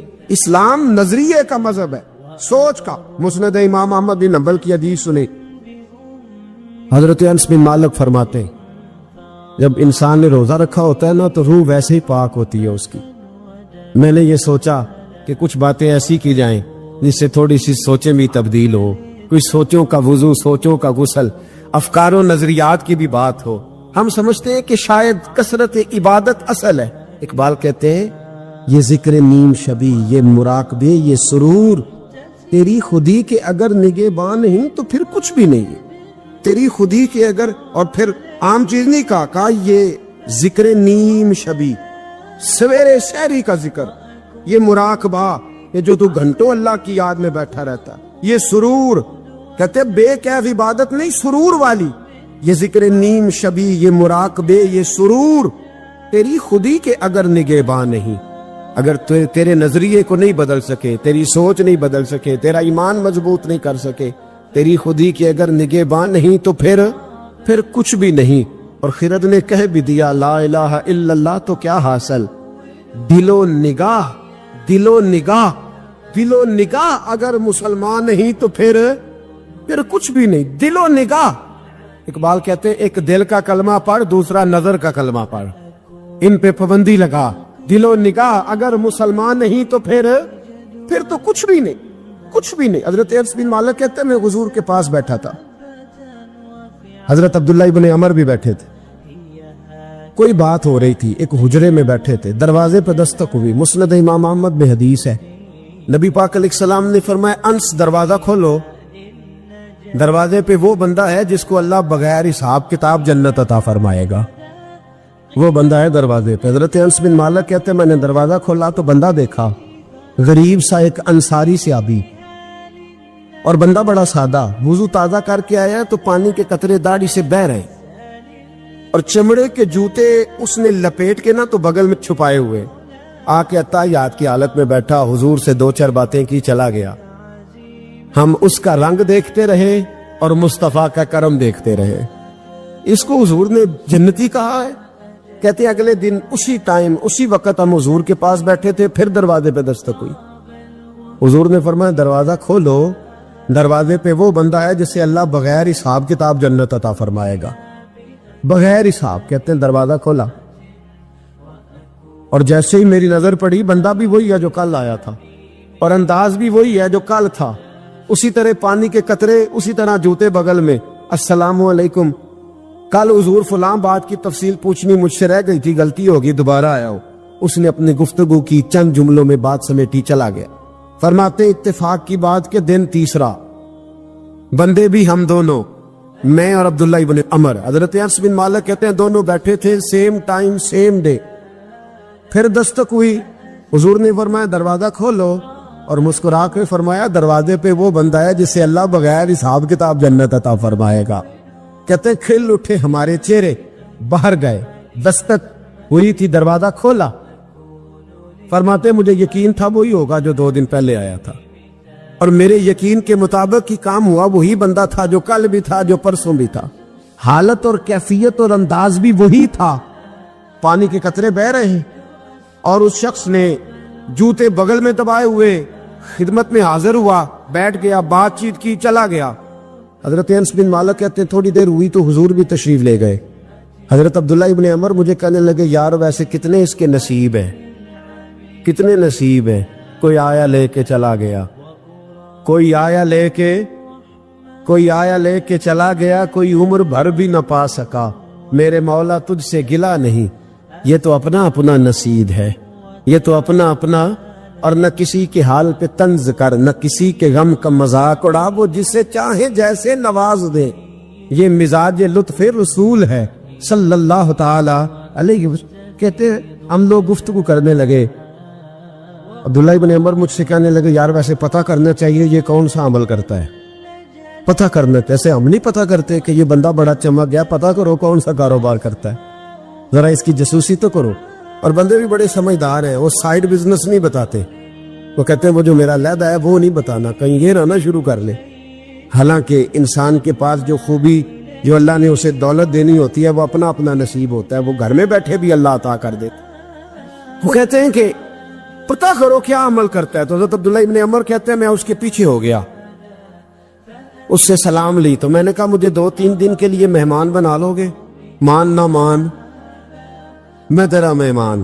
2-3 دن کے لیے مہمان بنا لو گے؟ تو کہتے ہیں مجھ سے کہنے لگا کو گھر میں جھگڑا ہو گیا, کیونکہ پڑوس میں تو تمہارا, قریب ہی تو تمہارا گھر ہے, میرے مہمان بننے کو جھگڑا ہے.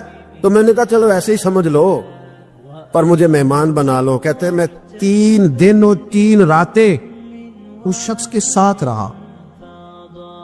وہ کتنا صدقہ کرتا ہے میں نوٹ کرتا رہا, نماز کتنی پڑھتا ہے, اس کا کیا. میں چاہتا تھا کہ وہ عمل مجھے ملے.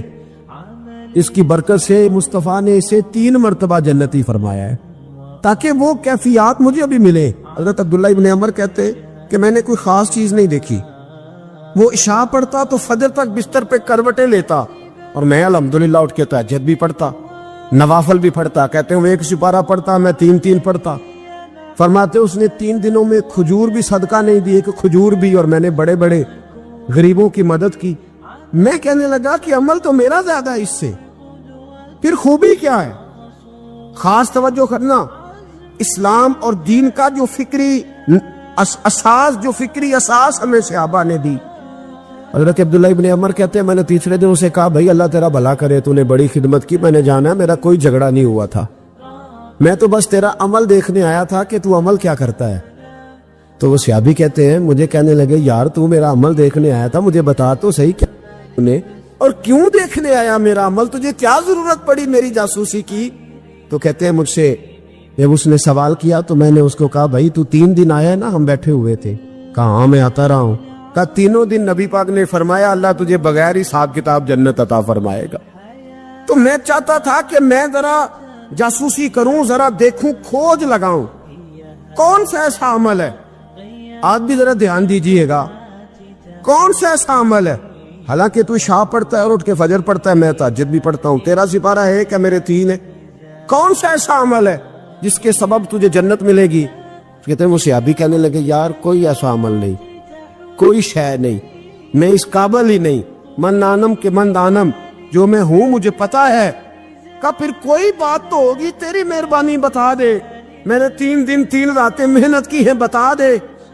کہتے ہیں وہ کہنے لگے اگر تجھے بتاؤں نا تو پھر سن، میں جب رات کو سوتا ہوں تو اپنے دل پہ نظر ڈالتا ہوں، اور سویرے جب اٹھتا ہوں تو پھر اپنے دل پہ نظر ڈالتا ہوں، موبائل پہ نہیں، کنجی پہ نہیں کہ چابیاں کدھر ہے، بٹوے پہ نہیں، میں رات کو سوتے ہوئے بھی اپنے دل پہ نظر ڈالتا ہوں، سویرے اٹھتے ہوئے بھی میں سب سے پہلے اپنے دل پہ نظر ڈالتا ہوں۔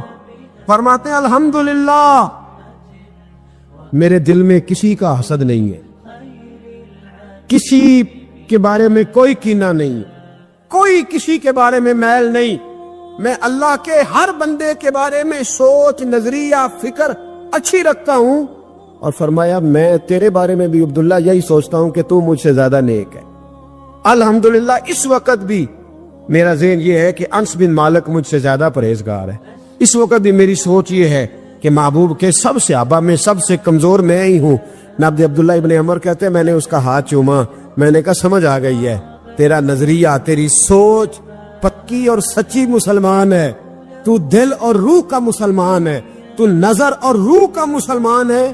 یہ سبب ہے کہ اللہ کے رسول نے زمین پر چلتے ہوئے بھی تجھے 3 دفعہ جنت کی بشارت عطا فرما دی۔ غوث اعظم کی کرامات کا تو یہ حال ہے کہ ملا علی قاری کہتے ہیں تواتر ہے کرامتوں میں، اور کہتے ہیں لکھتے وقت سوچتے ہیں کون سی لکھے کون سی چھوڑے، کون سی لکھے۔ اور ایک عیسائی مسلمان دونوں جھگڑا کر رہے ہیں، غوث اعظم گزر رہے ہیں، جھگڑا ہو رہا ہے۔ عیسائی مسلمان سے کہتا ہے ہمارے نبی عیسیٰ علیہ السلام نے مردے زندہ کیے، تمہارے نبی نے بھی کو کیا تو بتاؤ۔ مسلمان پڑھا ہوا نہیں تھا، حالانکہ نبی پاک نے بڑے مردے زندہ کیے، پڑھا نہیں تھا، بتا نہ سکا۔ غوث اعظم کے کان میں آواز گئی تو جا کے عیسائی کا بازو پکڑ کے جھنجھوڑا، فرمانے لگے کیا کہا تم نے؟ میرے مصطفیٰ نے مردے زندہ کیا تو بتاؤ۔ فرمایا تو نبی پاک کی چھوڑ، میں غلاموں کا غلام ہوں، میں غلاموں کا غلام ہوں، مجھے بتا کون سا مردہ زندہ کرنا۔ تو چھوڑ حضور کی بات نہ کر، میں غلاموں کا غلام ہوں، مجھے بتا کون سا مردہ زندہ کرنا ہے۔ پرانی قبر پہ لے گیا، کہنے لگا جی اگر نہ ہوا تو غوث اعظم فرمانے لگے جو تو کہے گا وہ میں کروں گا۔ تو کہنے لگے اگر ہو گیا تو، اگر تو غوث اعظم کہنے لگے نہ میرے خانقاہ پہ جھاڑو دینا، نہ میرے برتن مانجنا، نہ میرے گھر کا سودا لانا، اگر زندہ ہو گیا تو بس میرے نبی کا کلمہ پڑھ جانا، بس میرے رسول کا کلمہ پڑھ جانا۔ اللہ اکبر۔ اس نے جو سب سے پرانی قبر تھی نا، وہ کہتا ہے یہ ہمارے دادا نے بھی نہیں دیکھا تھا بندہ کون ہے، اس قبر پہ کھڑا ہو کہنے لگا اس کو زندہ کریں۔ تو غوث اعظم رضی اللہ تعالیٰ عنہ قبر کے سرانے کھڑے ہوئے تو دعا کرنے لگے، کہنے لگے مولا اپنے لیے نہیں تیرے رسول کے لیے۔ پھر فرمایا قم باذن اللہ، اٹھ اللہ کے حکم کے ساتھ۔ ایک عورت کلمہ پڑھتی ہوئی کھڑی ہو گئی، کھڑی ہو گئی، اور کھڑی ہو کے اس نے پہلا جملہ کہا تو کمال کر دی، کہنے لگی میرے نصیب دیکھو میں بنی اسرائیل کی تھی، عبد القادر تیرے صدقے جاؤ، تو نے مجھے کھڑا کیا ہے تو اللہ نے مجھے مصطفیٰ کا کلمہ پڑھنے کی توفیق دے دی، تیرے قربان جاؤ عبد القادر، تیری کیا بات ہے۔ اب وہ بندہ دوڑ دوڑ کے غوث اعظم کے قدموں میں آیا، فرمانے لگے نا کلمہ میرے مصطفیٰ کا پڑھنا ہے، حضور کا غلام بننا ہے۔ او بھائیو، حضرت شیخ عبد القادر جیلانی، حضور غوث اعظم رضی اللہ تعالیٰ عنہ، معمولی بات نہ سمجھنا، حضور غوث اعظم رضی اللہ تعالیٰ عنہ فرماتے ہیں میں قدم نہ لگاؤں تو اللہ ولایت ہی نہ دے۔ حضرت غوث پاک جیلانی شیخ عبد القادر رضی اللہ تعالیٰ، غوث اعظم درمیان اولیاء چو محمد درمیان انبیاء۔ غوث اعظم کا ولیوں میں وہی مقام ہے جو نبیوں میں رسول کریم کا مقام ہے۔ حضرت غوث پاک رضی اللہ تعالیٰ عنہ کو اللہ نے بڑے اعزازات سے نوازا۔ ایک اعزاز اللہ نے یہ دیا کہ ماں کی طرف سے حسینی ہیں، باپ کی طرف سے حسنی سید، نانا بھی اللہ کے ولی، دادا بھی اللہ کے ولی، پھوپھی بھی اللہ کی بہت بڑی ولی ہے، بہت بڑی ولی۔ والد گرامی، آپ نے وہ سیب والا واقعہ تو بڑا ہی سنا ہوا ہے، اس طرف تو میں نہیں جاتا۔ ماں بھی اللہ کی بہت بڑی ولی ہے۔ یہ اللہ نا اسباب بناتا ہے، خود ماحول بناتا ہے۔ آپ کے جو والد گرامی تھے ان کا نام تھا ابو صالح سید موسیٰ جنگی دوست رحمت اللہ علیہ۔ بادشاہ کے کچھ سپاہی تھے جو مٹکے اٹھا کے جا رہے تھے، اور مٹکے تھے شراب کے بھرے ہوئے، مٹکے اٹھا کے جا رہے تھے۔ حضرت سید محمد موسیٰ جنگی دوست رحمت اللہ علیہ بھی قریب سے گزرے۔ یہ کیا ہے بھائی؟ بدبو سے سمجھ تو گئے، تصدیق کے لیے پوچھا کیا ہے؟ انہوں نے کہا جناب یہ بادشاہ کا سامان لے کے جا رہے ہیں۔ آپ تو جھنڈے والی گاڑی کو ویسے نہیں نہ پوچھ سکتے، سوال ہی نہیں پیدا ہوتا۔ آپ چونکہ جمہوری لوگ ہیں، آپ نے تو بس دفتر بنانا ہے، جب الیکشن ہوگا نا اپنے دروازے کے سامنے سارے محلے سے لڑائی لینی ہے کہ ووٹ میرے آکے دیں، پھر ٹھیک 1.5 مہینے کے بعد سجدہ صاف بھی کر جاتے ہیں، بندہ غلط سی میں نے پتہ ہی نہیں لگا۔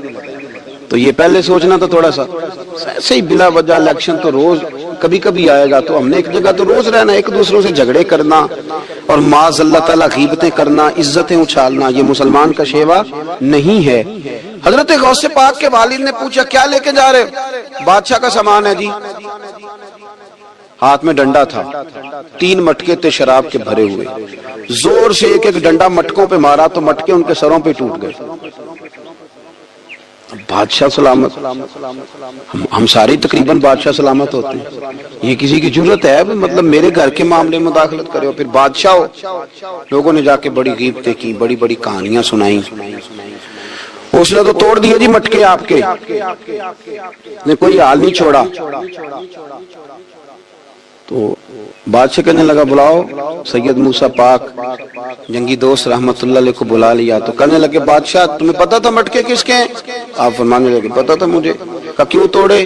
فرمایا اس لیے توڑے کہ مجھے تیرے اوپر رحم آ گیا تھا، تو اگر شراب پیے گا تو دوزخ میں جلے گا، مجھے رحم آیا تھا میں نے توڑ ڈالے۔ تو کہنے لگا آپ کون ہیں؟ تو آپ فرمانے لگے میں محتسب ہوں، میری حساب کتاب لینے کی ڈیوٹی ہے، محتسب ہوں، غلط آدمی کا حساب کروں گا۔ تو بادشاہ کہنے لگا کس نے ڈیوٹی لگائی آپ کی؟ فرمانے لگے میری ڈیوٹی میرے رب کریم نے لگائی ہے، میری ڈیوٹی اللہ نے لگائی۔ تأمرون بالمعروف وتنہون عن المنکر، مسلمان کے ذمے ہے اچھائی کا حکم دے گا، برائی سے روکے، یہ ذمہ داری ہے، اللہ نے ڈیوٹی لگائی ہے۔ بادشاہ پہ اتنا روب طاری ہوا کہ کہنے لگا حضور آپ کی بڑی مہربانی، آپ نے یہ کام کیا۔ کہنے لگا جناب اگر آپ اجازت دیں تو میں بھی آپ کو محتسب نہ بنا دوں، آپ میرے وزیر بن جائیں، کوئی بندہ اس طرح کا کام کرے تو اسے روکے۔ تو آپ فرمانے لگے نہیں، تو اپنی نوکری سنبھال کے رکھ، جسے اللہ ڈیوٹی پہ لگائے اسے پھر بندوں کی ڈیوٹیاں نہیں کرنی چاہیے۔ یہ اعزاز اللہ نے انہیں دیا، یہ شان رب کریم نے عطا فرمائی۔ ان کے صاحبزادے تھے حضرت غوث پاک جیلانی رضی اللہ تعالی عنہ۔ اللہ تعالیٰ نے جب کسی شخص سے کام لینا ہوتا ہے تو اللہ اس کے لیے اسباب بھی خود ہی پیدا کر دیتا ہے۔ علامہ اقبال اپنے استاد کی بڑی قدر کرتے تھے، شمس العلماء کی۔ تو ایک دن حضرت شمس العلماء سے کہنے لگے استاد جی آپ کی مہربانی سے پڑھ گیا ہوں۔ تو فرمانے لگے پتر تیری کلاس میں تو 250 لڑکا تھا، میری مہربانی تو سب پہ تھی، پر سارے تو اقبال نہیں نہ بنے۔ فرمانے لگے تیرے اندر بھی کوئی خوبی تھی، اس کی وجہ سے اللہ نے تجھے یہ اعزاز، کوئی چیز تیرے اندر بھی۔ اللہ تعالیٰ جب کسی بندے کو نوازتا ہے نا تو بندہ بھی محنت کرتا ہے، لیکن اس کی محنت سے زیادہ اللہ کے فضل کا دخل ہوتا ہے۔ تو بندے کئی دفعہ کہنے لگ جاتے ہیں بڑی مشقت کی، بڑی محنت کی، کچھ بھی نہیں ہوتا، زیادہ اللہ کے فضل کا انحصار ہوتا ہے۔ رب جیسے چاہتا ہے ویسے فیصلے دیتا ہے۔ آپ فرماتے ہیں کہ میں چھوٹا سا تھا، والد انتقال کر گئے، والدہ تھی میری اور ہم 2 بھائی تھے۔ فرماتے ہیں بچے کھیلنے کے لیے نکلے تو میں بھی ان کے پیچھے کھیلنے نکل گیا۔ ایک بیل بچوں کے قابو آ گیا، تو بچوں کے قابو کو چیز آ جائے تو پھر وہ اس کا جو حال ہوتا ہے وہ تو ہمیں پتہ ہی، ہم سارے بچے رہ چکے ہیں۔ تو کہتے ہیں وہ بیل قابو آ گیا، کوئی اس کے کان چھیڑتا، کوئی اس کی دم چھیڑتا، کوئی اس کے سینگ چھیڑتا، کوئی کسی جگہ سے اسے تنگ کرتا۔ مختلف بچے اس کو نا دم سے پکڑ کے ہلاتے، بیل بھاگتا۔ حضور غوث پاک فرماتے ہیں میں بھی آگے بڑھا، اور میں نے جب اس کی دم پکڑ کے ہلائی تو بیل نے میری طرف منہ کیا اور کہنے لگا عبد القادر تو نانا ایسے کر، بول کے کہنے لگا تو نانا ایسے کر، تجھے رب نے ان کاموں کے لیے پیدا نہیں فرمایا۔ آپ فرماتے مجھے اتنا خوف طاری ہوا، بیل کو بولتے دیکھا تھا پہلی دفعہ، بیل کو۔ اب میرے سنی کو بھی دلیلوں کی ضرورت ہوتی ہے، دلیل نہ دیں، کسی بزرگ کی بات سنائیں تو سنی بھی تھوڑا تھوڑا دائیں بائیں دیکھتا ہے۔ یہ شور ایسا ہوا ہے نا، پراپوگنڈا ایسا، میں حدیث پاک سنا دیتا ہوں۔ رسول کریم صلی اللہ تعالی علیہ وآلہ وسلم فرماتے ہیں ایک شخص نے بیل پہ سواری کر لی تھی۔ بیل سواری کے لیے نہیں پیدا کیا گیا، سواری کے لیے اونٹ ہیں، خچر ہیں، گھوڑے ہیں، گدھے ہیں، بیل کھیتی باڑی کے لیے۔ اس شخص نے جب بیل پہ سواری کی تو بیل پیچھے مڑ کے دیکھنے لگا اور کہنے لگا یار تو بڑا بیوقوف ہے، بول کے کہنے لگا مجھے اللہ نے سواری کے لیے نہیں پیدا کیا، میرے سے وہ کام لے جس لیے میں پیدا کیا گیا ہوں۔ تو بندہ ڈر گیا، کہنے لگا بڑی حیرانگی والی بات نہیں کہ بیل بولتا ہے، تو بیل پھر بول پڑا، کہنے لگا اس سے بھی زیادہ حیرانگی والی بات ہے۔ اس نے کہا وہ کیا؟ کہنے لگے مدینے میں نبی پاک آ گئے ہیں اور تو نے ابھی تک کلمہ ہی نہیں پڑھا، یہ اس سے بھی زیادہ حیرانگی والی بات ہے۔ جامع المعجزات میں حدیث موجود ہے، حضور آ گئے اور تو نے کلمہ ہی نہیں پڑھا۔ وہ شخص کہتا ہے میں سر پٹ دورا، جب آ کے سامنے کھڑا ہوا تو حضور مسکرائے، فرمایا آجا پڑھ لے کلمہ، مجھے پتا ہے تجھے کس نے بھیجا ہے۔ اللہ والوں کی باتیں مان لیا کریں، میں بڑی ذمہ داری سے کہتا ہوں رب کریم کے کوئی بندوں کی بات کتاب و سنت کے خلاف نہیں ہوتی، وہی تو کتاب و سنت آگے پہنچانے والے ہوتے ہیں۔ تو حضور غوث پاک فرماتے ہیں میں وہ ڈر کے گھر آیا، جب گھر پہنچا تو میرے کانوں میں آواز آ رہی تھی لبیک اللہم لبیک لبیک لا شریک لک لبیک۔ فرماتے میں چھت پہ چڑھا اور میں نے جیلان میں اپنی چھت پہ کھڑے ہو کے دیکھا، تم حج کے دن تھے، میری سیدھی نظر میدان عرفات پہ گئی، لوگ میدان عرفات میں بیٹھ کے لبیک لبیک پڑھ رہے تھے۔ پہلے میں وہاں سے ڈر کے آیا، پھر چھت سے ڈر کے نیچے اترا، ماں کو ساری بات بتائی تو کہتی میری ماں کہنے لگی بیٹے جب تو پیدا ہونے والا تھا تو مجھے بڑی بشارتیں ملتی۔ فرماتے ہیں ماں نے نا کھولا بکسا صندوق تو 80 دینار نکالے، فرمایا پتر تم 2 بھائی ہو اور تمہارا باپ کل جاگیری 80 دینار چھوڑ گیا، 80 40 تمہارے 40 تمہارے بھائی کے۔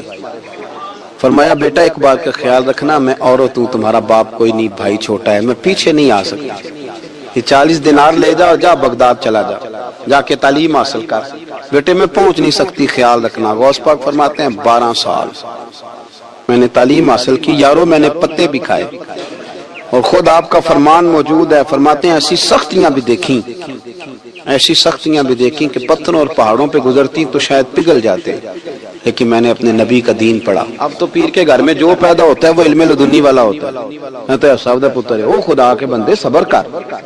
اگر غوث پاک حسنی حسینی سید ہو کے باقاعدہ پھٹی پہ بیٹھ کے پڑھتے ہیں، تو کس پیر کا مرید ہو گیا جسے علم ہی کوئی نہیں، جو جاہل آدمی ہے؟ یہ ضروری ہے، علوم دینیاں ضروری ہیں، اس کے بغیر کام نہیں چلتا۔ اور غوث پاک رضی اللہ تعالیٰ عنہ کی آپ پوری زندگی پڑھ کے دیکھ لیں، غوث پاک تمام اولیاء کے امام ہیں، ساری زندگی۔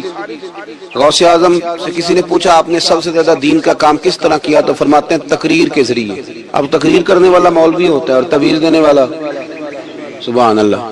غوث پاک رضی اللہ تعالیٰ عنہ فرماتے ہیں میں نے دین کا سارا کام کس ذریعے سے کیا ہے، ہفتے میں 3 جلسے کرتے تھے اور 70 ہزار کا مجمع ہوتا تھا، اور بغیر لاؤڈ سپیکر کے تقریریں ہوتی تھی، اور فرماتے ہیں جیسی سمجھ پہلے بندے کو آتی تھی ویسی آخری والے کو آتی تھی۔ لوگوں نے کہا حضور یہ کرم کیسے ہوا؟ فرمانے لگے میں نے جب تعلیم حاصل کر لی تو بولنا آتا ہی نہیں تھا، تو میں بڑا پریشان، ایک دن سو گیا تو خواب میں رسول کریم کا دیدار نصیب ہوا۔ نے فرمایا تو واز کیا کر، تیرے واز سے لوگوں کو فائدہ ہوگا۔ یا رسول اللہ میں اجمی بندہ ہوں، لوگوں کے سامنے کیسے بات کروں گا؟ تو حضور نے فرمایا منہ کھولنا ذرا۔ کہتے میں نے منہ کھولا تو محبوب نے 7 دفعہ لعاب دہن ڈالا میرے منہ میں۔ آپ فرماتے ہیں پھر بولتا میں تھا، اثر کوئی اور پیدا کر دیتا۔ حضور غوث پاک رضی اللہ تعالیٰ عنہ نے 40 سال دین کا کام کیا۔ صبح کے وقت فقہ کا درس دیتے تھے، فجر کے بعد کچھ دیر کا ناشتہ کرتے سو جاتے، پھر آ کے مدرسے میں پڑھاتے باقاعدہ بچوں کو۔ غوث پاک رضی اللہ تعالیٰ عنہ کی سیرت پر آپ ساری کتابیں پڑھ لیں، ساری کتابیں لو، میں نے بھی بڑا ہی دعویٰ کر دیا، یعنی ساری کتابیں جتنی اب تک چھپی ہوئی ہیں ساری پڑھ لو، کہیں نہیں ملے گا کہ ہم غوث پاک کے آستانے پہ گئے، غوث پاک کسی بندے نے یہ نہیں کہا ہم غوث پاک کے آستانے پہ گئے، غوث پاک کے دربار پہ گئے، سب نے یہی لکھا ہے کہ ہم حضور غوث پاک کے مدرسے میں گئے۔ ہمارے نا مدرسوں میں سبق تقسیم ہوتے ہیں، سال جب شروع ہوتا ہے نا تو سبق تقسیم ہوتے ہیں، ہمارے مدرسے میں بھی تقسیم کرتے ہیں ہمارے مولانا۔ آپ حدیث پاک پڑھائیں گے، فلانا استاد منطق پڑھائے گا، فلانا فلسفہ پڑھائے گا، فلانا یہ سبق تقسیم ہوتا ہے، فلانا قرآن، فلانا حدیث، فلاں فقہ۔ تو غوث اعظم کے مدرسے کے جو ناظم تعلیمات تھے وہ کہنے لگے حضور سبق بانٹنا ہے تو آپ کو کون کون سے سبق دے دیں، کون کون سا پیریڈ پڑھائیں گے؟ تو آپ فرمانے لگے نہیں پیریڈ رہنے دو،